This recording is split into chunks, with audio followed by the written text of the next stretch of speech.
भगवान शिव के भिक्षु अवतार की कथा, राजकुमार और द्विज कुमार पर कृपा। नंदीश्वर कहते हैं, मुनि श्रेष्ठ, अब तुम भगवान शंभु के नारी संदेह भंजक भिक्षु अवतार का वर्णन सुनो, जिसे उन्होंने अपने भक्त पर त्याग करके ग्रहण किया था। विदव देश में सत्य नाम से प्रसिद्ध एक राजा थे, जो धर्म में तत्पर, सत्यशील और बड़े बड़े शिव भक्तों से प्रेम करने वाले थे। धर्म पूर्वक पृथ्वी का पालन करते हुए उनका बहुत सा समय सुख पूर्वक बीत गया। तदंतर किसी समय शैल्य देश के राजाओं ने उस राजा की राजधानी पर आक्रमण करके उसे चारों ओर से घेर लिया। बल्लो उन्मत्त शैल्य देशीय क्षत्रियों के साथ, जिनके पास बहुत बड़ी सेना थी, राजा सत्यरथ का बड़ा भयंकर युद्ध हुआ। शत्रुओं के साथ दारुण युद्ध करके उनकी बड़ी भारी सेना नष्ट हो गई। फिर देवयोग से राजा भी शैलों के हाथों से मारे गए। उन नरेश के मारे जाने पर मरने से बचे हुए सैनिक मंत्रियों सहित भय से वेल हो भाग खड़े हुए। मुने उस समय विदर्भ राज सत्यरथ की महारानी शत्रुओं से घिरी होने पर भी कोई प्रयत्न करके रात के समय अपने नगर से बाहर निकल गई। वे गर्भवती थी, अतः शोक से संतुष्ट हो भगवान शंकर के चरणारविंदों का चिंतन करती हुई वह धीरे धीरे पूर्व दिशा की ओर बहुत दूर चली गई। सवेरा होने पर रानी ने भगवान शंकर की दया से एक निर्मल सरोवर देखा। उस समय तक वे बहुत दूर तक रास्ता तय कर चुकी थी। सरोवर के तट पर आकर वे सुकुमारी रानी एक छायादार वृक्ष के नीचे बैठ गई।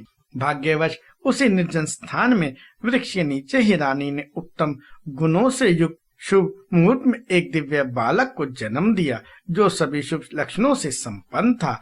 देववश उस बालक की जननी महारानी को बड़े जोर से प्यास लगी। वे पानी पीने के लिए उस सरोवर में उतरी। इतने में ही एक बड़े भारी ग्रह ने आकर रानी को अपना ग्रास बना लिया। वह बालक पैदा होते ही माता पिता से हीन हो गया और भूख प्यास से पीड़ित हो उस तालाब के किनारे जोर जोर से रोने लगा। इतने में ही उस पर कृपा करके भगवान महेश्वर वहां आ गए और उस शिशु की रक्षा करने लगे। उन्हीं की प्रेरणा से एक ब्राह्मणी अकस्मात वहां आ गई। वह विधवा थी, घर घर भीख मांगकर जीवन निर्वाह करती थी और अपने 1 वर्ष के बालक को गोद में लिए हुए उस तालाब के तट पर पहुंची थी। उसने एक अनाथ शिशु को वहां क्रंदन करते देखा।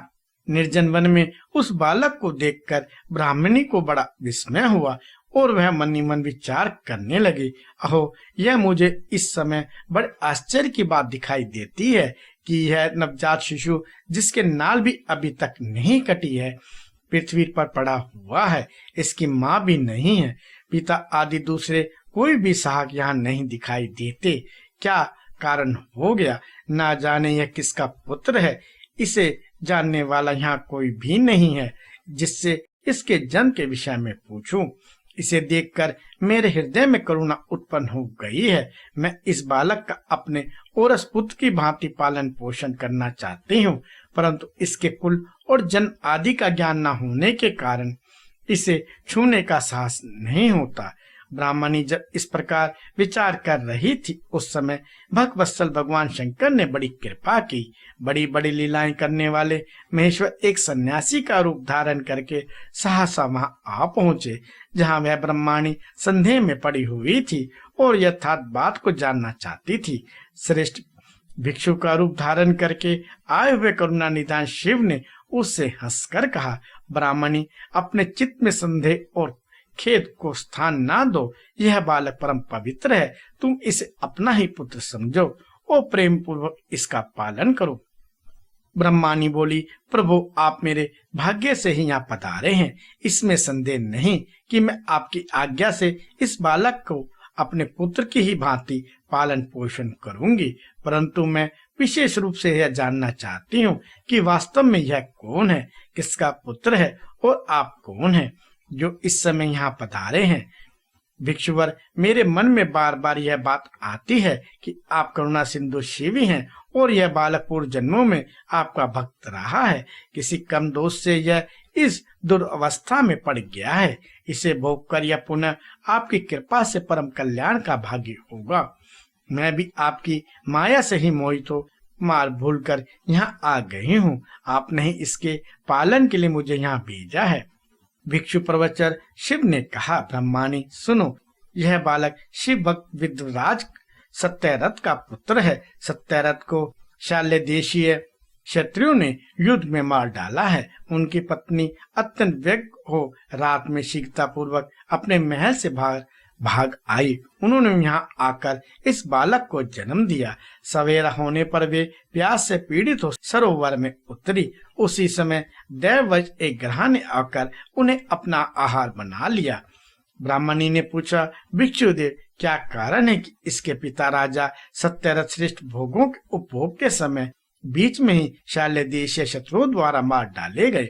किस कारण से इस शिशु की माता को ग्रह ने खा लिया और यह शिशु जो जन्म से ही अनाथ और बंधुहीन हो गया, इसका क्या कारण है? मेरा अपना पुत्र भी अत्यंत दरिद्र एवं भिक्षु क्यों हुआ तथा मेरे इन दोनों पुत्रों को भविष्य में कौन सा सुख प्राप्त होगा?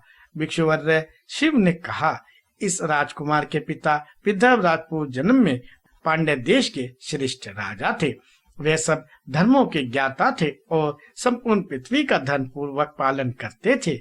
एक दिन प्रदोष काल में राजा भगवान शंकर का पूजन कर रहे थे और बड़ी भक्ति से त्रिलोकीनाथ महादेव जी की आराधना में संलग्न थे। उसी समय नगर में सब और बड़ा भारी कोलाहल मच गया। उस उत्कट शब्द को सुनकर राजा ने बीच में ही भगवान शंकर की पूजा छोड़ दी और नगर में शोक फैलने की आशंका से राजभवन से बाहर निकल गए। इसी बीच राजा का महाबली मंत्री शत्रु को पकड़ के उनके पास ले आया। वह शत्रु पांड्य राज का ही सामंत था। उसे देखकर राजा ने क्रोध पूर्वक उसका मस्तक कटवा दिया। शिव पूजा छोड़कर नियम को समाप्त किए बिना ही राजा ने रात में भोजन भी कर लिया। इसी प्रकार राजकुमार भी प्रदोष काल में शिव जी की पूजा किए बिना ही भोजन करके सो गया। वही राजा दूसरे जन्म में विदर्भ राज हुआ था। शिव जी की पूजा में विघ्न होने के कारण शत्रु ने उसको सुख भोग के बीच में ही मार डाला। पूर्व जन्म में उसका पुत्र था वह इस जन्म में भी हुआ है। शिव जी की पूजा का उल्लंघन करने के कारण यह दरिद्रता को प्राप्त हुआ है। इसकी माता ने पूर्व जन्म में छल से अपनी सोत को मार डाला था। इस महान पाप के कारण ही वह इस जन्म में ग्रह के द्वारा मारी गई। ब्राह्मणी, यह तुम्हारा पुत्र पूर्व जन्म में उत्तम ब्राह्मण था। इसने सारी आयु केवल दान लेने में बिताई है, यज्ञ आदि सत्कर्म नहीं किए हैं, इसलिए यह दरिद्रता को प्राप्त हुआ है। उस दोष का निवारण करने के लिए अब तुम भगवान शंकर की शरण में जाओ। ये दोनों बालक यज्ञोपवीत संस्कार के पश्चात भगवान शिव की आराधना करें। भगवान शिव इनका कल्याण करेंगे। इस प्रकार ब्राह्मणी को आदेश देकर भिक्षु श्रेष्ठ सन्यासी का शरीर धारण करने वाले भगवत्सल शिव ने उसे अपने उत्तम स्वरूप का दर्शन कराया। उन्हें साक्षात शिव जानकर ब्राह्मण पत्नी ने प्रणाम किया और प्रेम से गदगद वाणी द्वारा उनकी स्तुति की। तत्पश्चात भगवान शिव वहीं अंतर्ध्यान हो गए। उनके चले जाने पर ब्राह्मणी उस बालक को लेकर अपने पुत्र के साथ घर को चली गई।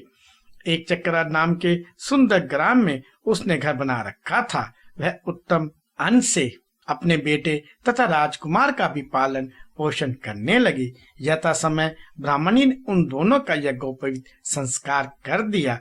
वे दोनों शिव की पूजा में तत्पर रहते हुए घर पर ही बड़े हुए। शांडिल्य मुनि के उपदेश से नियम प्राण हो वे दोनों शुभ व्रत रखकर प्रदोष काल में शंकर जी की पूजा करते थे। एक दिन द्विज कुमार राजकुमार को साथ लिए बिना ही नदी में स्नान करने के लिए गया। वहां उसे निधि से भरा हुआ एक सुंदर कलश मिल गया। इस प्रकार भगवान शंकर की पूजा करते हुए उन दोनों कुमारों का उसी घर में 1 वर्ष व्यतीत हो गया। तदंतर एक दिन राजकुमार उस ब्राह्मण कुमार के साथ वन में गया। वहां अकस्मात एक गंधर्व कन्या आ गई। उसके पिता ने वह कन्या राजकुमार को दे दी। गंधर्व कन्या से विवाह करके राजकुमार निष्कंटक राज्य भोगने लगे। उस ब्राह्मण पत्नी ने पहले अपने पुत्र की भांति उसका लालन पोषण किया था। वह उस समय राजमाता हुई और वह ब्राह्मण कुमार उसका भाई हुआ। राजा का नाम धर्मगुप्त था। इस प्रकार देवेश्वर शिव की आराधना करके राजा धर्मगुप्त अपनी उस रानी के साथ विदर्भ देश में राजोचित सुख का उपभोग करने लगा। यह मैंने तुमसे शिव के भिक्षुवर्य अवतार का वर्णन किया है, जिन्होंने राजा धर्मगुप्त को बाल्यकाल में सुख प्रदान किया था। यह पवित्र आख्यान पापहारी, परम पावन, चारों पुरुषार्थों का साधक तथा संपूर्ण अभिष्टों को देने वाला है। जो प्रतिदिन एकाचित होकर इसे सुनता या सुनाता है, वह इस लोक में संपूर्ण भोगों का उपभोग करके अंत में भगवान शिव के धाम में जाता है।